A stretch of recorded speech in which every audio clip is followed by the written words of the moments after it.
And thank you for inviting me. It's been wonderful being both a listener and a speaker today. And thanks everyone for joining the webinar. So as you know, today's topic is unlocking the potential of sharing economy for SMEs. My name is Iva Ivankovic. I have worked as a regional community operations manager at Uber for 6 years. So I've been working in the sharing economy for quite some time. And I have also been working at startups for more than a decade. I've seen firsthand how powerful it can be if you actually give it a chance. Today, we will explore how leveraging shared resources can significantly enhance your business operations, reduce costs, and drive growth. So let's begin. The sharing economy, often referred to as a collaborative economy, is a socioeconomic system built around the sharing of resources. It involves the peer-to-peer based sharing of access to goods and services facilitated by that community-based online platforms. The sharing economy allows businesses to utilize the assets that were not or that are underused, let's say that, whether that's machinery, equipment, office space, or even human talent, however strange that word might sound, and optimizing those resources for better use and reducing waste. The sharing economy has existed for centuries. I think we're all kind of aware of it. Maybe we have called it differently, but it has, maybe even before money has. So it has since changed shapes, but the principles are the same. With the growth of industries, we've moved away from behaviors that felt maybe natural and that were like an instinct once. But you can think of modern sharing economy as an attempt to revive those community-based mechanisms in a more modern online way so that everyone and every business can actually thrive, no matter the size, right? And sometimes it's easy to see how platforms that offer sharing economy, such as Uber, Volt, Bolt, DoorDash, or depending on what is available in your countries, how they can easily profit, and maybe not so easy to see how small and medium-sized businesses can profit. So I want to focus on small and medium-sized businesses and how particularly it's beneficial for you. So firstly, it can significantly reduce costs. By sharing resources, you can avoid the high capital expenditures associated with purchasing equipment immediately or upfront. It's very relevant and important for businesses with tight budgets. And let's be honest, which business doesn't have a tight budget nowadays anyways, right? So instead of buying expensive machinery, the business can consider renting or leasing when and how they see fit or when they need it. Secondly, the sharing economy provides access to resources that might not be affordable in any other capacity. For example, shared offices or co-working spaces, as we call them, they are very affordable. They are very flexible working environments. They allow businesses to scale up or down based on their needs without long-term commitments or being locked in 5-year contracts with your landlord, right?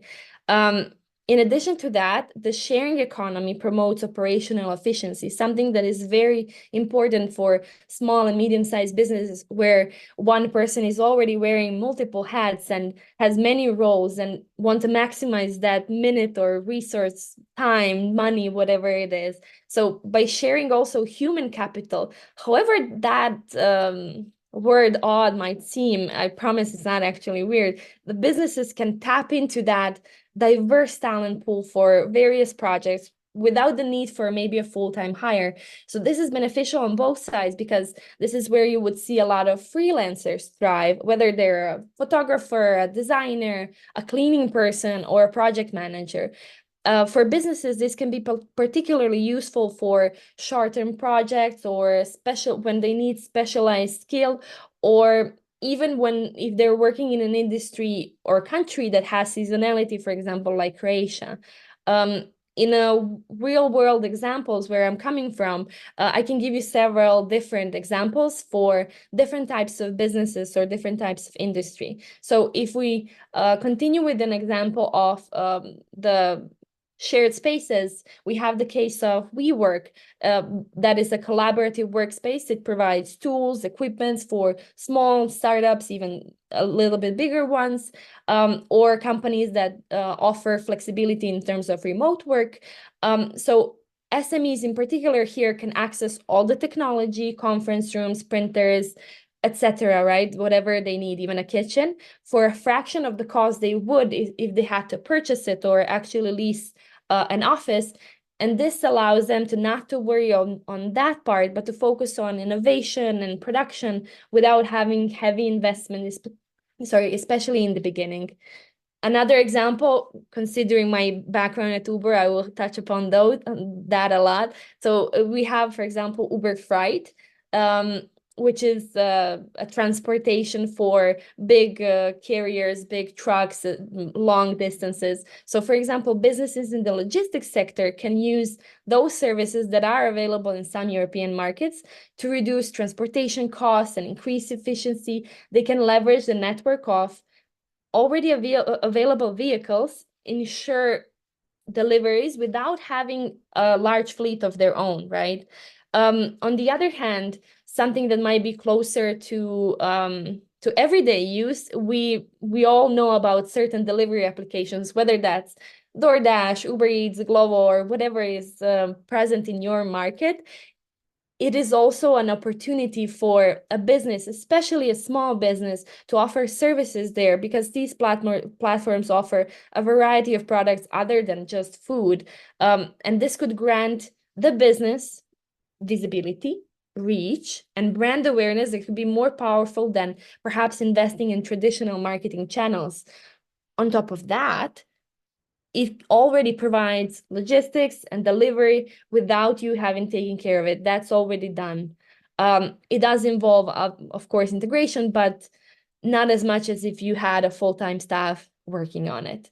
And then to the opposite end, or in the other way, we have some businesses that have utilized these platforms in a different way.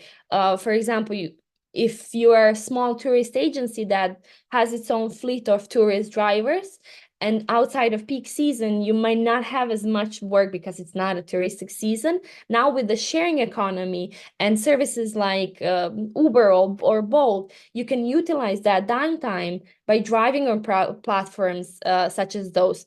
Obviously, you do not have to, but it's good that now with sharing economy, you have that choice. Prior to this, you did not have a choice. You just had a high cost and low profits during those times. So as you can see, these examples demonstrate how the sharing economy can provide very real, tangible benefits. It can help the SMEs to innovate and remain competitive, even when they're swimming in big seas with bigger fish.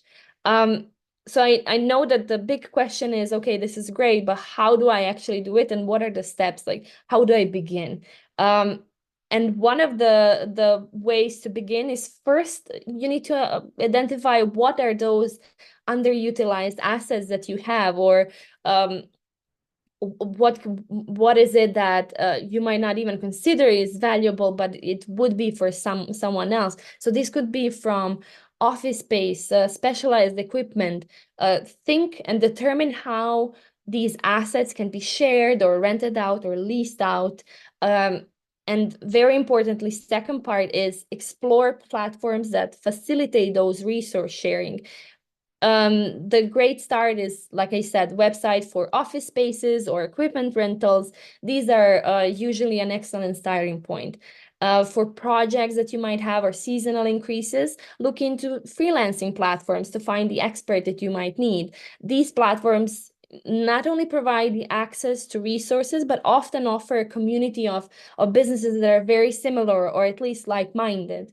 And third, very important part is consider partnering with other SMEs.